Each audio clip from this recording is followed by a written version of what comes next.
Hello everyone, welcome to Apti Plus Academy for Civil Services, a premier institution for preparing for civil services in India. Today, as usual, I am here for a daily news and editorial analysis for 9th and 10th April of 2024. And this editorial analysis is going to be important for all three stages of UPSC, which are UPSC prelims, mains and interview process. And apart from UPSC exams, this editorial analysis is going to be important for all the government exams in India. And since the UPSC prelims 2024 is very near, I hope all of you are preparing well for your exam, and I wish you all the very best for your exam. Work hard and prepare well for your exam. And having said that, let us begin with the daily news and editorial analysis for 9th and 10th of April 2024. The Philippine Navy's Sierra Madre anchored on 2nd Thomas Shoal in the South China Sea to mark the Philippines' claim in a disputed region, but it's been surrounded by Chinese ships. A recent flight by the Philippine Coast Guard spotted at least 26 suspected Chinese maritime vessels. The Chinese Coast Guard sailing as close as 1 nautical mile to the Philippine vessel. And as the Philippine aircraft hovered closer, they were told to leave by the Chinese. You are endangering the security of the Chinese. You are entering the territory of China, the voice on the radio said. Leave immediately to prevent any misunderstanding. This follows an incident earlier this month, where the Philippine Coast Guard says military-grade laser was aimed at its crew by the Chinese and caused temporary blindness. China denies the accusation and says the green light was from a handheld pointer. But last weekend, the Philippine Coast Guard revealed there was another laser pointing incident last year. There have been years and years and years of gray zone activity that does not get seen by the public. That's why it's the gray zone. Lighting up the gray zone takes away the deniability, takes away that opacity where gray zone operators thrive. The Philippine government says it's stepping up sea patrols to counter what it considers Chinese incursions and aggressions, and is exploring the possibility of doing it with allies, including the United States and Australia, whose Deputy Prime Minister was in Manila last week.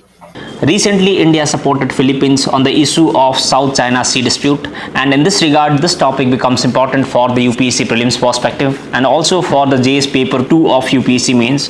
And under JS paper 2, this topic caters to the international relations.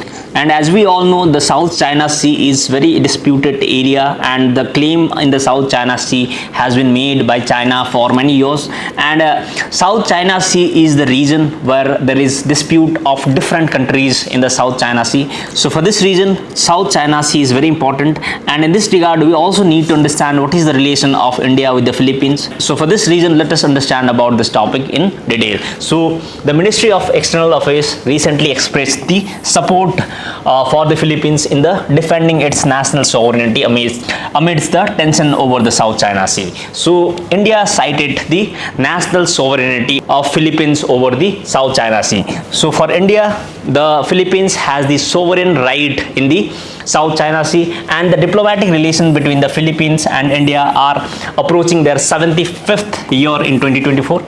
So for this reason also, this topic is important. And as you can see in the picture, the S. Jaishankar, who is the External Affairs Minister of India, had recently visited Manila, which is the capital of Philippines. And during his visit to Manila, S. Jaishankar supported the right of the Philippines in some islands in the South China Sea. So in this regard, we need to understand what is the relation of India with the Philippines, and we also need to understand the issue of South China Sea in detail. So now let us understand about the South China Sea dispute in detail.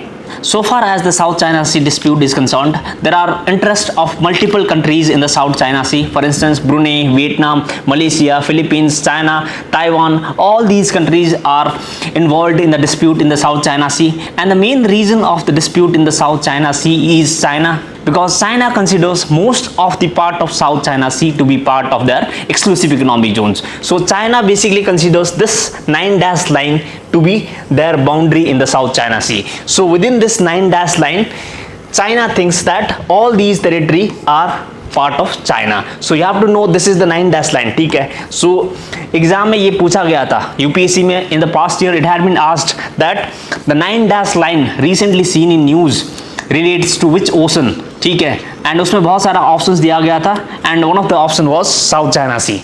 So you have to know that the 9 dash line is basically the dispute of China and other countries in the South China Sea. ठीक है, so this is the 9 dash line, and 9 dash line is basically considered the boundary of South China Sea for the exclusive economic zone in the South China Sea. And there are claim of many countries in the South China Sea. For instance, the Spratly Island.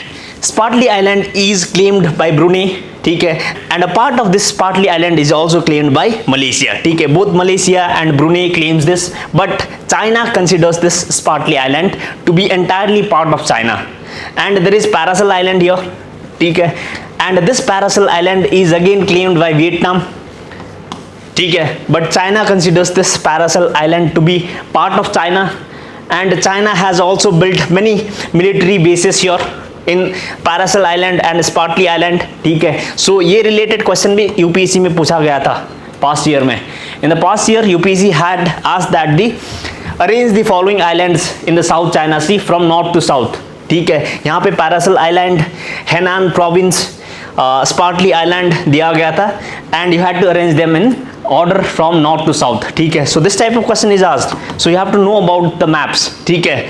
And there is Hong Kong here, there is Henan province here, and there is Hanoi here. You have to know all these locations, ठीक है, and which place is located to the east, to the west, etc. of the particular place, ठीक है. So these places are important for mapping in UPSC.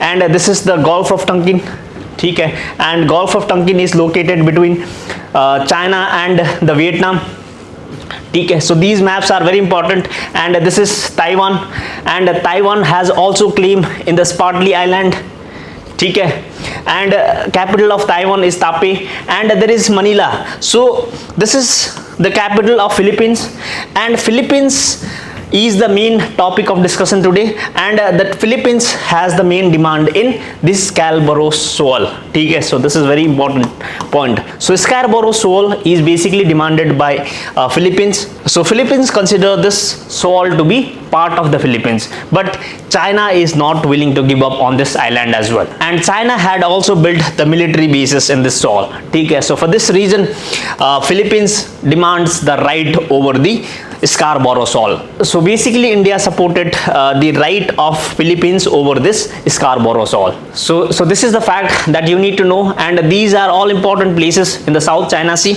and there is Sulu Sea also here, ठीक है. You have to know this sea as well, where it is located, and you can see in the map here, ठीक है, Paracel Island is here, and there is Spratly Island, we talked about it. Brunei has claim in this island, and Malaysia also has claim in this island, ठीक है, and Taiwan also claims the Spratly Island, ठीक है. So these are all the disputed regions in the South China Sea, and you have to know these points.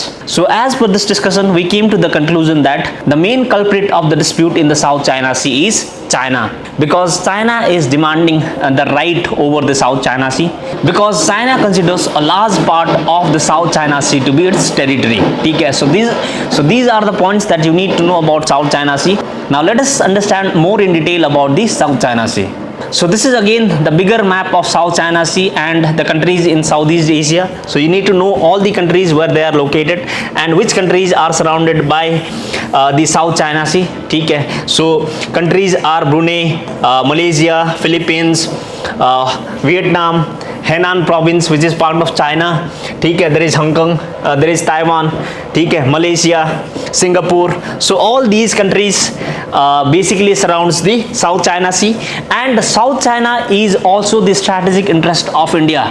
The reason for this is the Malacca Strait. So Strait of Malacca is very strategically important for India, because more than 80% of the global trade happens through the Strait of Malacca, ठीक है. So for this reason, if South China Sea is controlled by China, then it will be difficult for India to trade with other countries through the Strait of Malacca as well. So for this reason, the South China Sea is also the strategic interest for India. So this is why the India is supporting the sovereign rights of countries like Malaysia, Brunei, Philippines, etc. over the islands in the South China Sea. So these were all important facts related to the South China Sea. Now let us understand about an important term called the Salami slicing technique, which is being used by China to extend its territory illegally overseas. So far as the salami slicing technique is concerned, this technique is basically related to the maritime disputes. So in the maritime disputes, basically countries try to incrementally assert the control over maritime areas. So in the salami slicing technique, basically countries try to illegally assert the right over the another territories. So through the salami slicing technique, countries basically avoids the direct confrontation. So वहाँ पे direct wars or direct confrontation between the countries नहीं होता है, and there is gradual actions over the time. ठीक है, so small actions लिया जाता है, and there is exploitation of legal ambiguities. जितने भी legal loopholes है, for instance, if there is legal loophole in the UNCLOS, which is United Nations Convention on Law of Seas, then that law will be exploited, and there will be aims to influence and create irreversible situation in the disputed water. So in the disputed water, countries will try to create an irreversible situations. For instance, China is building the artificial islands in South China Sea, conducting resource exploitation, ठीक है, and imposing fishing bans on other countries. So through these small steps, China is basically trying to control the South China Sea. So basically China is not confronting militarily with other countries, but China is asserting rights through the small steps such as building artificial islands, conducting resource exploration, etc. ठीक है. So this is the salami slicing technique, and the recent dispute between the Philippines and the China is also the result of this salami slicing technique, which is being used by China, because recently China blocked the vessels from the Philippines at the second Thomas Sol. So this second Thomas Sol is also important because this topic was in news. So in this second Thomas Sol, China basically blocked the vessels of Philippines. So with this blockade of the vessels of the Philippines in the South China Sea by China, this dispute between the China and the Philippines started. So this is the salami slicing technique. Now let us understand about other maritime disputes around the world from the UPSC prelims perspective. Globally, there are many territorial disputes regarding the maritime area, and these are some important disputes. We discussed about the South China Sea, and another dispute is the East China Sea. So in the East China Sea also there is dispute between China, Japan and Taiwan. Okay, so you have to know which countries has dispute in the South China Sea, and the dispute is over the Senkaku Island. So the Senkaku and Diao Island is important. So this Senkaku and Diao Island is located in East China Sea. Okay, and this is the dispute between these three countries. So you have to know the countries and where it is located. And another dispute is regarding the Aegean Sea. So Aegean Sea dispute is basically the dispute between Greece and Turkey. ठीक है, so Aegean Sea is basically located to the northeast of the Mediterranean Sea. ठीक है, and this dispute is basically for the claims in the resource exploitation and the maritime boundaries. So this Aegean Sea dispute is basically the resource related dispute, and another dispute is over the Arctic Ocean. So Arctic Ocean, as we all know, is the polar region of the world, and the Arctic region dispute is basically for the claims for extended exclusive economic zones. That means most of the countries around the world is demanding for the exclusive economic zones in the Arctic region, because the Arctic region is considered highly resource rich, and there is high amount of the resource in the Arctic region. So for this reason Arctic region is being claimed by many countries. For instance, US, Canada, Russia, Denmark, Norway, all these countries demands rights in the Arctic region. So these are all important disputes that we need to know about so far as the maritime disputes are concerned. Now let us understand about the relation between India and Philippines through the lens of the area of cooperation between India and Philippines. The diplomatic relation between the India and Philippines dates back to 26th November of 1949, when the first diplomatic relation between the India and Philippines was established. So just after 2 years of India's independence, the diplomatic relation between two countries was established, and India considers the Southeast Asia to be important part of its foreign policy, and for this reason India had started the Look East policy to prioritize the interest of India in the Southeast Asia, and this Look East policy was renamed as Act East policy in 2014 when the government of NDA came in the center. So the NDA government in the center renamed the lookist policy as the actist policy. So after the initiation of actist policy, the area of cooperation between the Philippines and India also increased, and today India has many areas of cooperation with the Philippines. For instance, the most important one is the bilateral trade.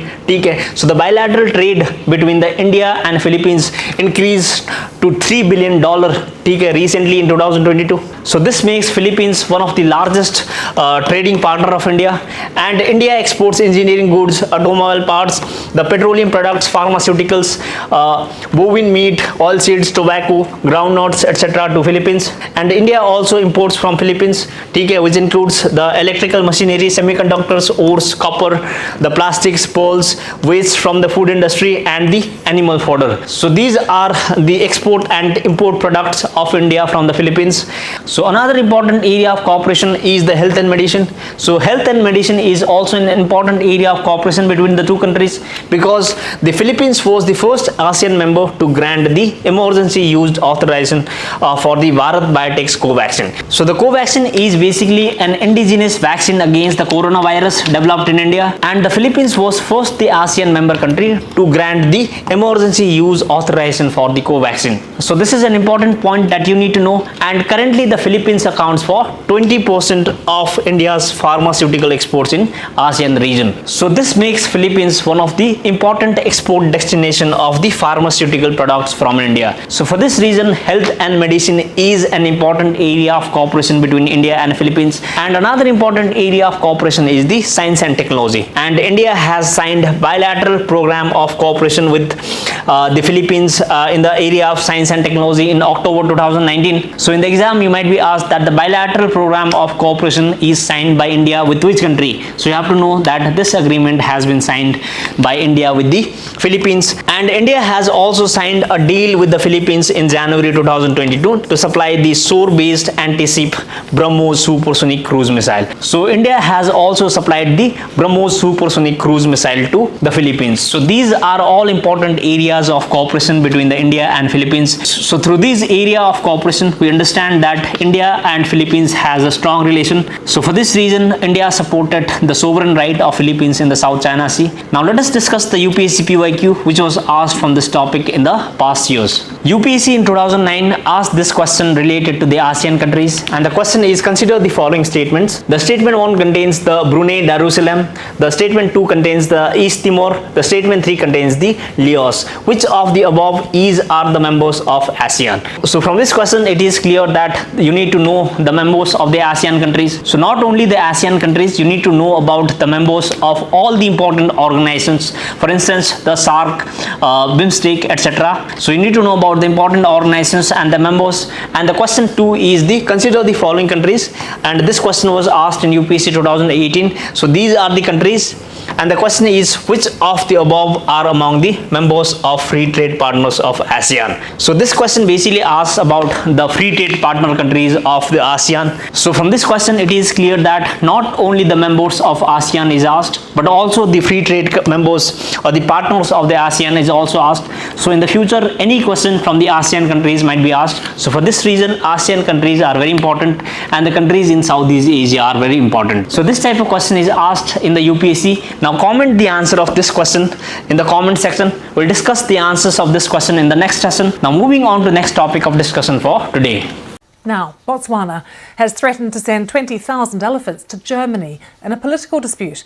It's over elephant trophy hunting, that's the killing of animals under government licence. Earlier this year, Germany's Environment Ministry suggested there should be stricter limits on importing hunting trophies, but Botswana's president told German media this would only impoverish people in Botswana. He said elephant numbers had exploded as a result of conservation efforts, and hunting helped keep them in check. All these countries manage their wildlife in much the same way.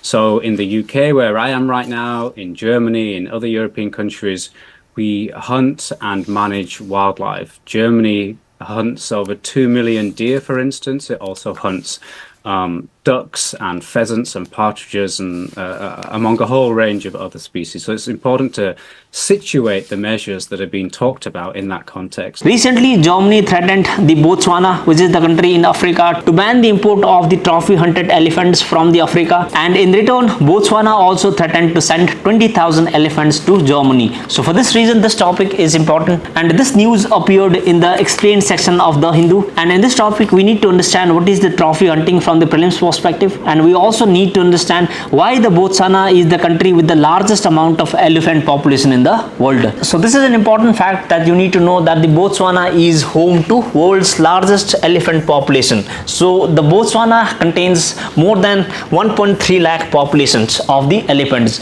So for this reason, we need to understand why the Botswana contains the largest amount of elephant population in the world. So let us discuss the reason why the Botswana contains the largest amount of elephant population in the world. So far as the population of elephants in Botswana is concerned, there are mainly two reasons why there are largest number of the elephant population in Botswana. The most important reason for the largest population of the elephants in the Botswana is the stable government. So Botswana has had the stable government for many years. So for this reason, even the elephants considered Botswana to be the safest home. Okay? So even during the conflicts in the Namibia, Zambia, Zimbabwe, etc., the elephants migrated from these countries to Botswana as safe havens. So for this reason, the elephants migrated to Botswana, and the population of elephants in Botswana rose. So this is an important reason.